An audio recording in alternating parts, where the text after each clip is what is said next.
Hello and welcome back to 100 Days of Comics with me, Zabethy. Today is day 6 of 100. So I'm having a pretty good time still making the comic.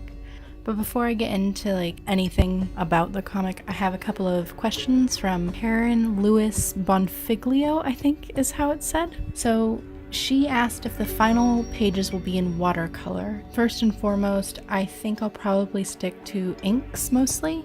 I have some Indian ink, but I will very likely be using some of my Winsor & Newton. I might have some pops of color, red or gold, depending on the pages. Because yeah, I think that ink is a good medium to go with on the paper I'm using. So currently I'm using Bristol paper just because I have heaps of it. I bought heaps of it because I love it. It handles ink fairly well, it's smooth, it's easy to work with, and if I mess up in the early stages, I don't feel terrible throwing it away, whereas watercolor paper in New Zealand is ridiculously expensive. For like 10 pages of watercolor paper here, it's like $10, which is just too much for my teacher salary currently. If I mess up, then I'm a little bit out of luck. The next question is also, why do you do your roughs in pen and ink wash instead of pencil and doing them digitally and then printing them out with a blue line or a dark stroke to take over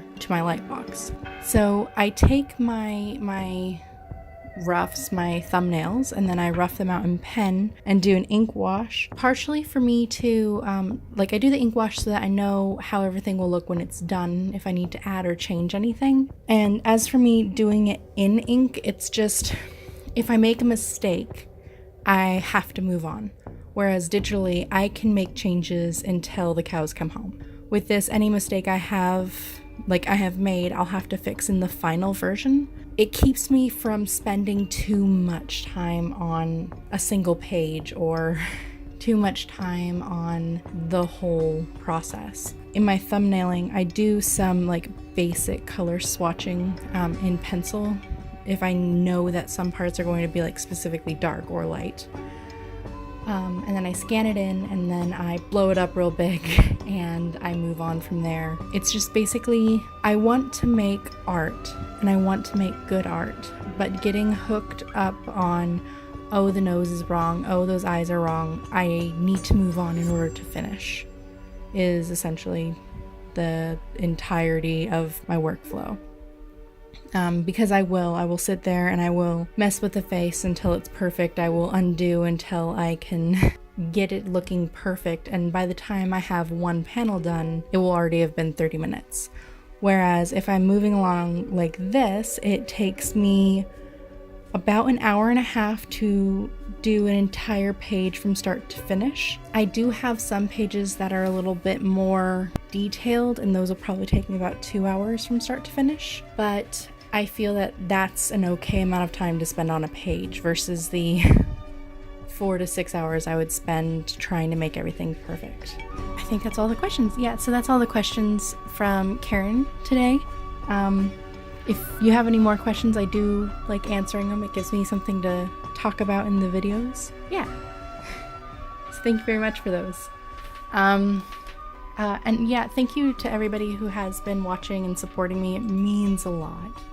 So let's go over what's going on in this page of comics. I think on the day before this, I realized that on the first page, I had done a rainbow lightning bolt over the heart. And a couple of days later, when I was redrawing it, when it was important, let's see, that's day 3, I messed up and I put it under the heart, which made me on day 4 or 5. Let's see. Let's double check. Yeah, on day 5, I had to fix that heart over, the lightning bolt over the heart. And like I said, this is I'm doing it this way so I can do less editing and less messing things up and less just moving on. And it's something I might have to edit in post if I can't get it looking right when I am doing it traditionally. I don't see it being a huge issue. I have some white inks, though they're not as opaque as I would like. If they don't work, I'll get some gouache out and swatch out some hues and make a gray rainbow gradient. Yeah, it should be alright. I don't foresee it being a huge issue in my workflow, but I will tackle that when I do my final painting and coloring of the pages, which I know will take me a little bit longer than I would like, just because I am going to be a little bit pedantic about it, due to the fact that ink is permanent and I am a klutzy person. So yeah, you'll notice that when I'm working on my final lines in this, I will resize things. Like the candles are a lot smaller than they were in the rough, because candles that gigantic, they do exist. I just never owned them as a child. I owned some of those really cheap, tacky ones that were supposed to smell like vanilla, but really just smelled like candle wax. Those ones. And I will do all of those little tiny tweaks when I take it into the final lines, when I'm putting in the final details. As for what's going on in this page, they are essentially asking the spirits yes/no questions, which was a game that I used to play with my friends and my sisters, and my mother always told me not to. That never stopped us. Okay, but yeah, I'm sorry for a couple of times of going off the page. I don't always realize where the camera is because it's above my head, and sometimes my head gets in the way. I was gonna slow down some of the progress here, but there's not enough happening for me to show you the speed at which I work. I think at the very end it's at twice the speed. That will give you a little bit more of an accurate idea. I hope you enjoyed watching this video. I think tomorrow's video will have just music over it, unless there are any questions that I can answer before then. Please like, comment, subscribe, do all that stuff that YouTubers say. I hope you're having a wonderful day, or night, or morning, whatever time it is where you are.